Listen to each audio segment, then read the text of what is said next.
I really wish shame could...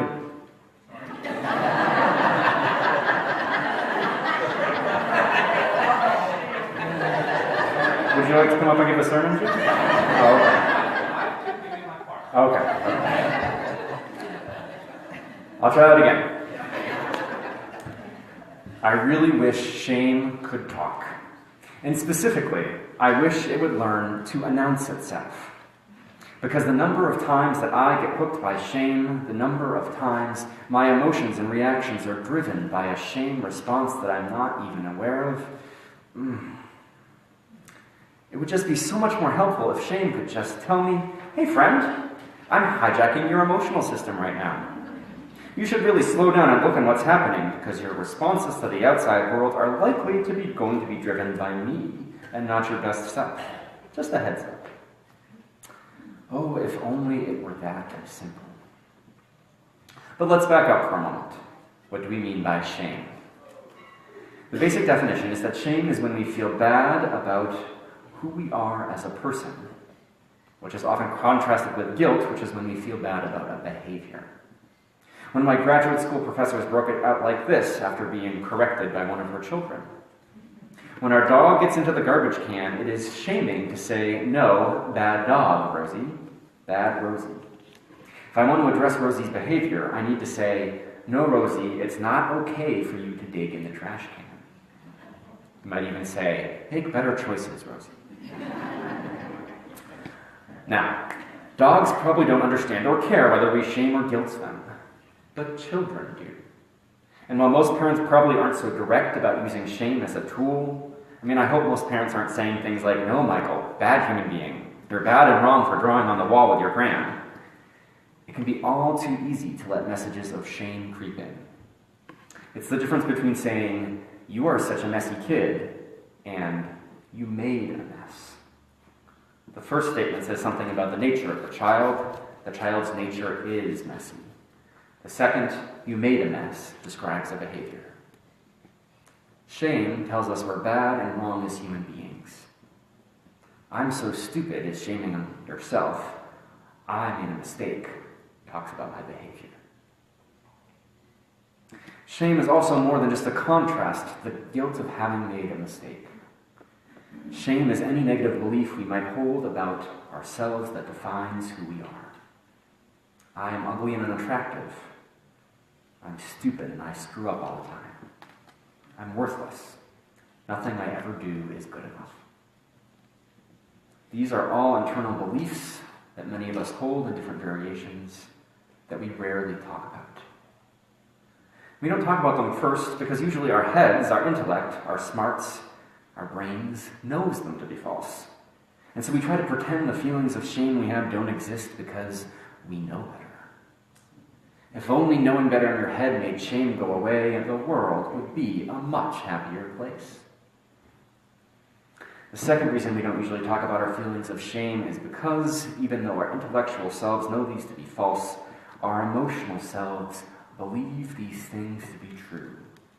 And if there's a part of you that truly believes that you're ugly and unattractive, or that you're stupid and screw everything up, or that nothing you ever do is good enough, that's not something you want to advertise or admit even to yourself, let alone to someone else. So we most typically keep our shame secret and hidden, often even from ourselves, which is too bad, because shame thrives in secrecy and in being hidden. Which brings us back to me wishing that shame would just announce itself upon arrival, because we so often keep it hidden from ourselves. A great example happened to me just a few days ago. I helped our oldest daughter, Mira, guess, and as is typical for most 2.5-year-olds, she had a few opinions. She picked out a spaghetti strap brown dress with white polka dots and was adamant that this was what she had to wear, despite it being one of the coldest days of the fall so far. Pumpkin, you're going to have to wear a long-sleeve shirt and pants of some sort with that, I told her. It's cold out. She, of course, also had ideas about which long-sleeve shirt was going to be acceptable, and as we sorted through her long-sleeve shirt bin, I did my best to steer her away from what seemed like obvious clashes: pink, orange, bright patterns. Most of my suggestions were met with, "No, no, no, Daddy." Finally, I got a yes on a solid white long-sleeve shirt. Now, it was a thermal shirt and not what I would have picked, but I counted a victory that it was solid white, matching the polka dots, and didn't clash color-wise, even if the style left a little something to be desired. Looking through the legging options we had available, which were mostly black, I found a brown pair whose color matched the dress almost exactly, and to my relief, Mira had no objections. Again, not the outfit I would have picked, but given her strong opinions, I thought we navigated the experience quite well. The story picks back up later that day when I arrived back home from work. Elizabeth notes to me shortly after my arrival, "That was quite the outfit Mira had on this morning." Her caregiver said Mira told them that you picked it out. I did manage to get her into something more appropriate once I got home this afternoon. I responded, "Well, I did the best I could given how many opinions she had. The only thing she didn't argue with me about was the brown leggings." "Brown leggings? Those were sweatpants," said Elizabeth. Oh. Now the conversation ended there. We had other things to do, dinner to get ready, garbage to be taken out. But let me tell you the thoughts that went running through my head. I didn't say any of these, but I sure wanted to. They included, "Well, let's see you try and do any better when she's being super stubborn." And, "Who made you the queen of all fashion?" And, "F you, I tried really hard. Why are you being such a jerk about this?" I held back, though, because I've done enough work with my shame to have had an inkling of an idea that maybe something was happening. Because really, you can translate all of those responses to shame, shame, shame. The last one in particular is revealing. I tried really hard, and you're judging me. Which Elizabeth wasn't. She was just observing what she saw, which was indeed that Mira had a funky outfit on, and pointing at something that I had missed, that what I had thought were brown leggings were actually brown sweatpants. But shame, shame, shame. I felt shame, and I wanted to lash out at Elizabeth because of it. Which is why I opened today by saying I wish shame would announce itself. Because while I managed to catch it this time, I probably wouldn't have caught it a year ago, and certainly not before that. Instead, I would have lashed out, projecting my shame on Elizabeth, and there's a good chance a fight would have followed. Which is why it would just be so incredibly helpful if shame could identify itself up front. "Hey friend, FYI, I'm taking this neutral situation about your toddler dressing herself, and the minor, inconsequential detail that you missed, those weren't brown leggings, they were brown sweatpants, and I'm using that to tap into your feelings you have about not being good enough, and I'm trying really hard to hijack your response." Now that would have been helpful.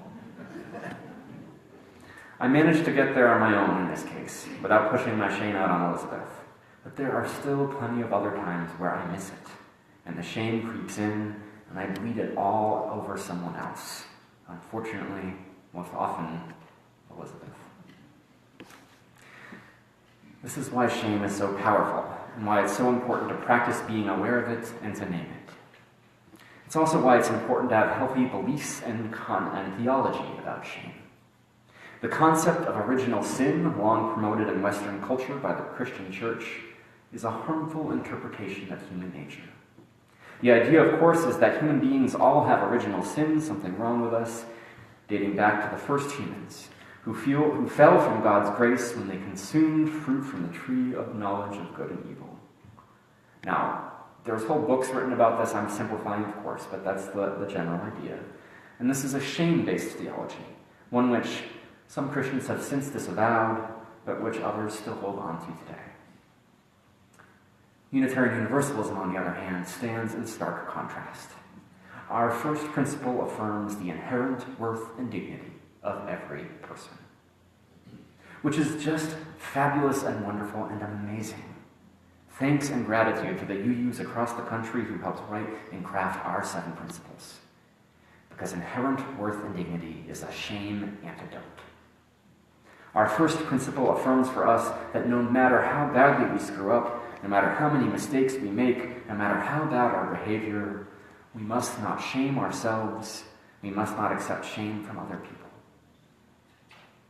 Our first principle tells us that no matter what we believe to be true about ourselves, no matter what message culture and society tells us about our bodies or our gender identities or our sexual orientations, that we have worth and dignity that no one can take away from us. Our first principle tells us that no matter how badly someone behaves, no matter how much we disagree with them, that we must still honor that they have inherent worth and dignity and show that in our response. Now, that doesn't mean we don't hold people accountable for their actions. We do that, of course, but we disagree with them and hold them accountable in a way that honors their humanity, not diminishes it. Our first principle tells us that no, we must not shame ourselves and we must not shame other people. Every person has inherent worth and dignity. Now, there may be some of you out there thinking, hey, this shame stuff is fine and all that, but it doesn't apply to me. This isn't something I struggle with. Well, first let me say that I have yet to meet someone in life who does not have any struggles with shame. Which is not to say that such people don't exist, but they're pretty rare if they do. And second, the nature of shame is such that it tries to disguise itself. We translate it as blame, putting the burden of shame of our feelings onto other people. And certainly other people do things that aren't okay, and those things provoke feelings of shame within us. But the shame feelings aren't the other person's responsibility, even if they did something wrong. That shame was in there before the action that triggered it. And it's our job to take responsibility for our own feelings and to work to heal our own shame. It's easier to see it sometimes, like in the example of Mira's clothes, where the triggering incident is neutral. Sometimes people do things that are unacceptable to trigger shame, sometimes their actions are neutral, and occasionally even an action that others might see as objectively good triggers our shame. And also, not all negative feelings are shame. Some are legitimate sadness, anger, or disappointment. But if you don't think you feel shame, I challenge you to reflect long and hard about it. Now, hopefully it's clear by this point that paying attention to and trying to heal our own shame is important for us. Shame isn't a feeling that anyone, whether it's a hot shame that burns you up inside, an icy cold shame that chills you to the bone, or an angry shame that bursts out into the world, shame does not feel good. Here's the other thing, though. Shame also gets in the way of us being compassionate and empathetic with others.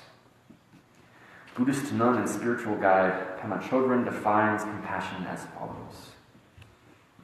Compassion is not a relationship between the healer and the wounded. It's a relationship between equals. Only when we know our own darkness well can we be present with the darkness of others. Compassion becomes real when we recognize our shared humanity. Only when we know our own darkness well can we be present with the darkness of others. Only when we are at least familiar with the shame and other negative feelings that live within us can we be truly present to someone else who is suffering. Part of what can be hard sometimes about listening to others share their difficult feelings is when it brings up our own shame or pain and we're not skilled at being present to those feelings. Our own shame and pain coming up can make it hard to be present to that person. And it can in fact motivate us sometimes to try and get through the experience quickly. Maybe by trying to fix the other person, or by shifting the topic of conversation to ourselves by sharing our own experience. As Chodron states elsewhere, the only reason we don't open our hearts and minds to other people is that they trigger confusion in us that we don't feel brave enough or sane enough to deal with. To the degree that we look clearly and compassionately at ourselves, we feel confident and fearless about looking into someone else's eyes. This new day and age we live in now, it calls us to bring shame to light.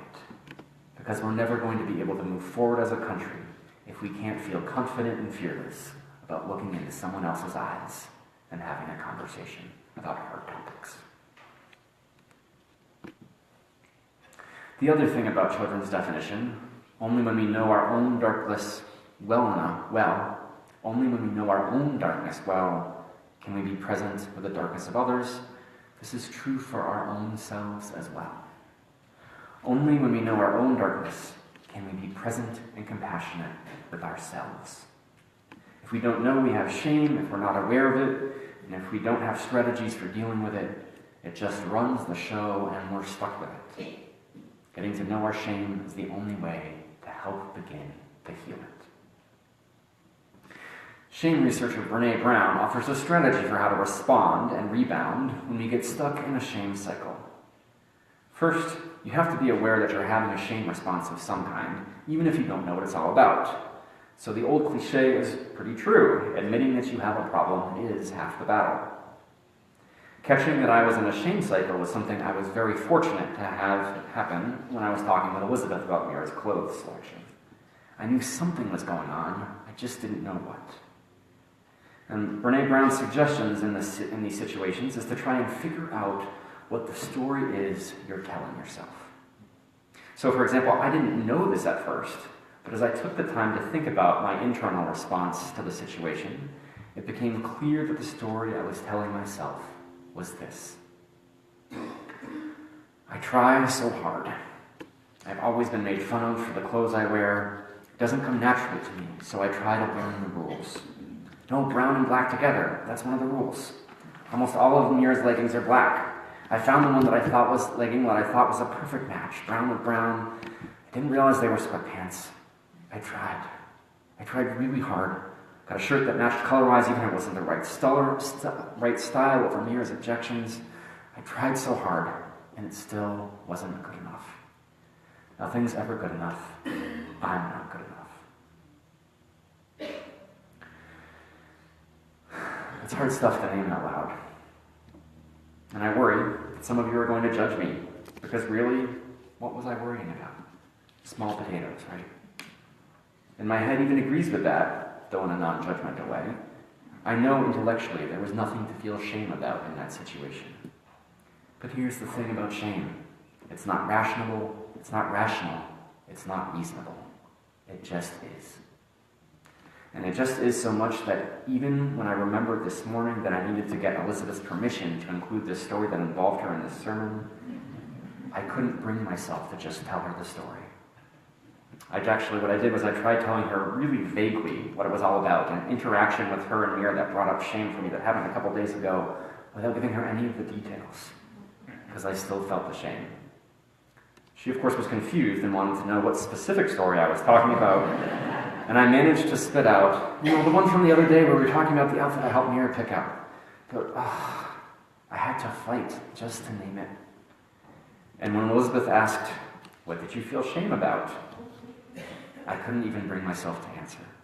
I just said in a very clipped and upset tone, shame, it doesn't have a reason, it's just shame, which was really, leave me alone, because I was in that shame place.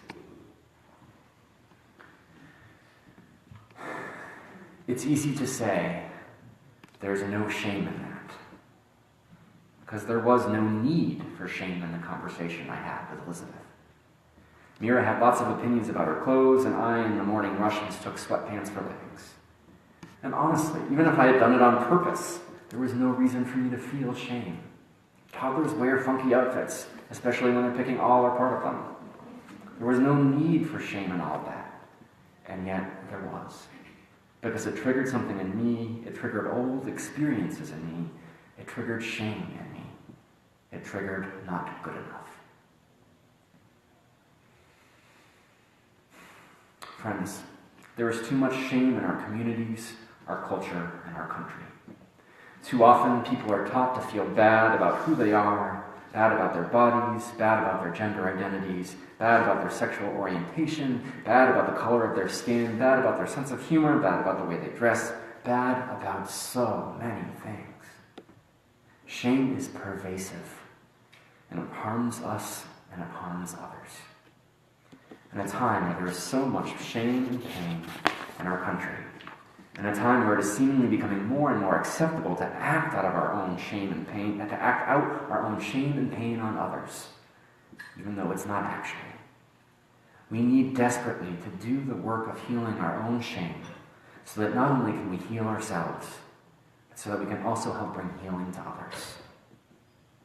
Only when we know our own darkness well can we be present to the darkness of others. It starts with us. May we bring light to our own shame. May we ask ourselves what story we are telling. May we bring our shame out of hiding so that it loses its power. May we do the work of learning our own darkness well so that we can be present to the darkness of others. May we bring healing to the world. May you bring healing to your shame. May you bring healing to the world.